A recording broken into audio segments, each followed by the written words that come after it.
Hey guys, welcome back to my YouTube channel nursing education Adda. तो friends, आज हम पढ़ेंगे एक न्यू टॉपिक मेंटल हेल्थ। ठीक है, सब्जेक्ट है मेंटल हेल्थ। तो देख लेते हैं। मेंटल हेल्थ में सबसे पहले मेंटल हेल्थ को पढ़ने के लिए हमें नॉर्मल हेल्थ के बारे में पता होना चाहिए कि नॉर्मल हेल्थ की डेफिनेशन क्या होती है। तो हेल्थ क्या है अकॉर्डिंग टू WHO। ठीक है, वर्ल्ड हेल्थ ऑर्गेनाइजेशन के according health is a state of complete physical, mental and social well being and not merely the absence of disease and infirmity. का मतलब यही है कि एक हेल्दी पर्सन तब कंसिडर किया जाता है तब वो फिजिकली, मेंटली एंड सोशली क्या हो, उसका हेल्दी हो, ना कि एब्सेंस ऑफ डिजीज की पर्सन में कोई डिजीज नहीं है, कोई इन्फर्मिटी नहीं है तो इसका मतलब वो हेल्दी है। नहीं, वो पर्सन कब कंसिडर किया जाएगी वो हेल्दी है, तब उसका कंप्लीटली वो फिजिकली भी हेल्दी हो, मेंटली भी हेल्दी हो एंड सोशल, उनकी सोसाइटी में जो उनका बिहेवियर है वो सब कुछ भी नॉर्मल हो, तभी वो कंसिडर किया जाता है कि वो नॉर्मल हेल्दी पर्सन है।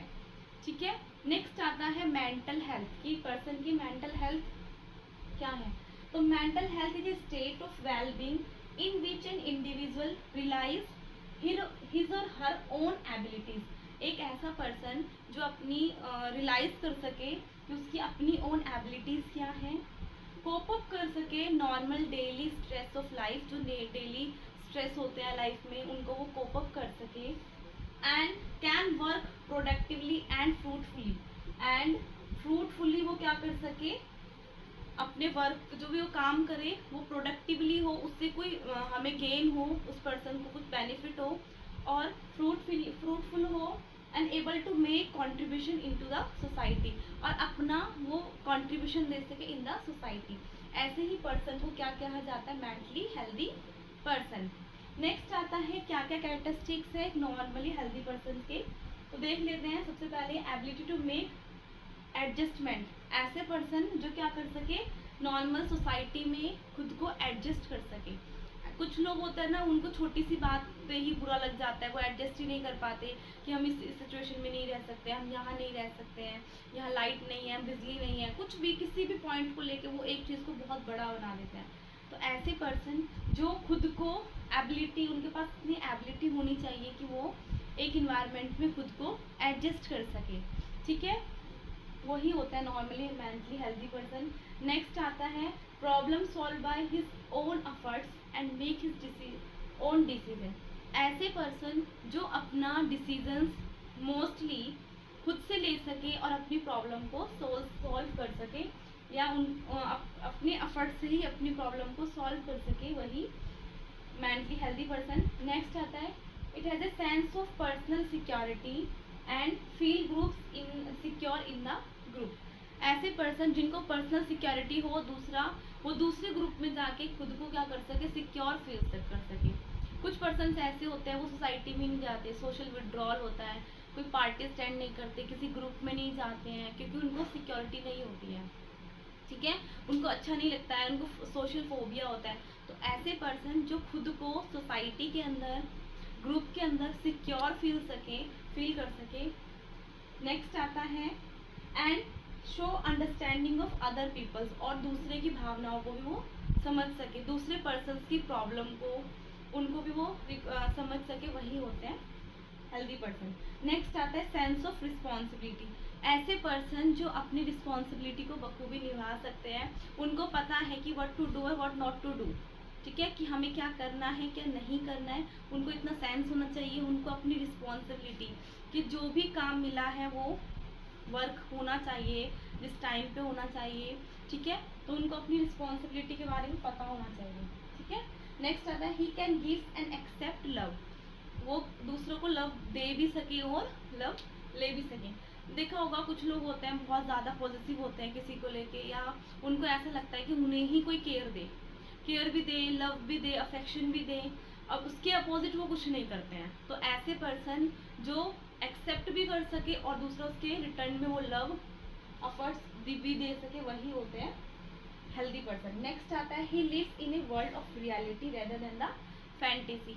ऐसे पर्सन जो ऑन इस नॉर्मल सिचुएशंस में वर्तमान में जीते हों, ऐसा नहीं कि फैंटेसी में जी रहे हैं, वही होते हैं। जैसे एक तो होता है रियलिटी कि हाँ ये सिचुएशंस है, एनिमल्स हैं, ये है, नॉर्मल। एक होता है ना कि हमारे पास कोई ऐसी चीज़ हो, कोई एनिमल है, कोई जानवर है, वो एक्ट कर रहा है, वो बोल रहा है, ठीक है। ऐसे तोता बोलता है, पर बाकी भी है कि मतलब कोई जानवर है, वो तो जानवर है, वो बोल रहा है ना, वो फाइट कर रहे हैं, मतलब तलवार वगैरह लेके, जो मूवी कार्टून मूवी में दिखाया जाता है ना। जैसे गैजेटेड है, हमारे पास बिल्ला है एक डोरेमोन टाइप का, गैजेट निकाल निकाल के दे रहा है। तो ये सब क्या है, सोचना है कि हाँ हम ये कर रहा है, ऐसा हो सकता है, वैसा हो सकता है। ये सब क्या होता है, फैंटेसी होती है। रियल लाइफ में ऐसा कुछ नहीं होता है। जो जो पर्सन इस रियल लाइफ में जीते हैं वही। नेक्स्ट आता है शो इमोशनली या behaviour according to as.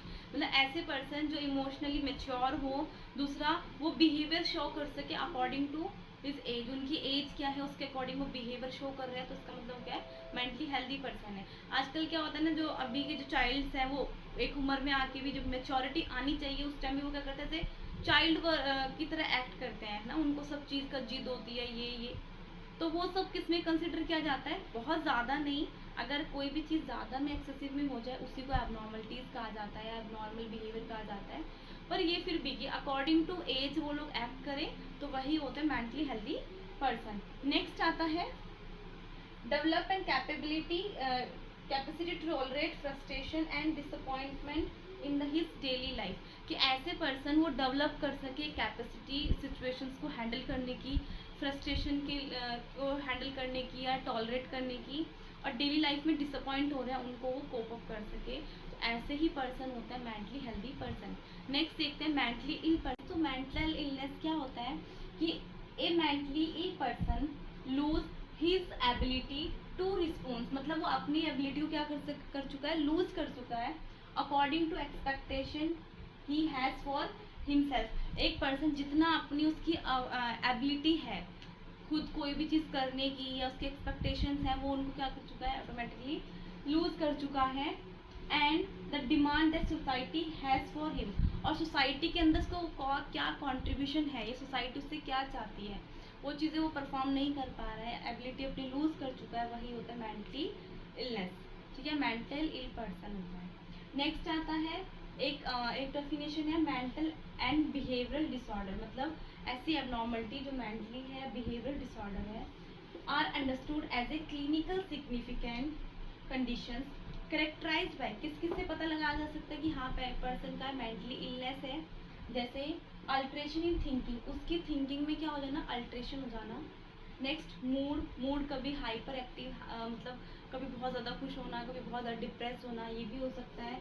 Next है behaviour associated with personal distress and impaired functioning. मतलब ऐसा बिहेवियर जो उस पर्सन की पर्सनल डिस्ट्रेस करा सकता है, या उसको डिसअपॉइंट कर सकता है, या इम्पेयर्ड फंक्शनिंग कर सकता है। ऐसे ही फंक्शंस, ऐसे ही वर्क या ऐसी ही सोच, थिंकिंग, मूड, वही सब क्या होते हैं, मेंटली डिसऑर्डर्स में आते हैं, मेंटली इल पर्सन की होती है। और ये अकॉर्डिंग टू WHO डेफिनेशन दी हुई है। ठीक है, नेक्स्ट आता है कैरेक्टरिस्टिक्स ऑफ मेंटली इलनेस की। क्या क्या कैरेक्टरिस्टिक्स है मेंटली इलनेस पर्सन की। तो हमें अपने थोड़ी देर पहले पढ़ा था मेंटल हेल्थ के कि कौन कौन से कैरेक्टरिस्टिक्स होते हैं। जो पर्सन है नॉर्मल एडजस्ट कर सके, कोप अप कर सके नॉर्मल डेली स्ट्रेस को। सेम इसका अपोजिट एक पर्सन है चेंज इन थिंकिंग, उसकी थिंकिंग में चेंज आना, उसकी मेमोरी में चेंज आना, एमनेशिया होना, छोटी छोटी बातें भूल जाना, या कुछ बातों में मैनिपुलेट करके उन बातों को बताना। ठीक है, ये हो सकता है। Next in change in perception, कि पर्सन दिखता कुछ और है, पर्सन परसीव कुछ और कर रहा है, ये भी हो सकता है। तो पर्सन परसेप्शन में उनका अल्ट्रेशन होना या चेंज होना, फीलिंग्स में। नेक्स्ट आता है चेंज इन बिहेवियर, कि ऐसा बिहेवियर चेंज होना कि जिसकी वजह से वो पर्सन क्या रहने लगे, डिस्ट्रेस में हो जाए, डिस्ट्रेस रहे पर्सन को, ऐसा बिहेवियर।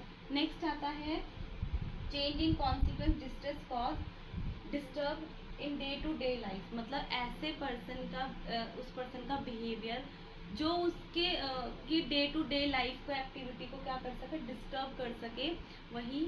नेक्स्ट आता है रिलेशनशिप एंड जॉब, उनकी अपनी ही प्रॉब्लम्स बिहेवियर की वजह से सोशल विड्रॉल होने लगे, फैमिली जॉब सिक्योरिटी ना रहे, या जॉब लॉस हो जाए, या समवन का कोई जो बहुत लविंग पर्सन है, पार्टनर का अलग हो जाना, ये सब उनके बिहेवियर पे डिपेंड करता है ना। तो अगर उनका बिहेवियर एबनॉर्मल है तो ये चीज़ें क्या होने लगती है, उनकी डिस्टर्ब हो जाती है।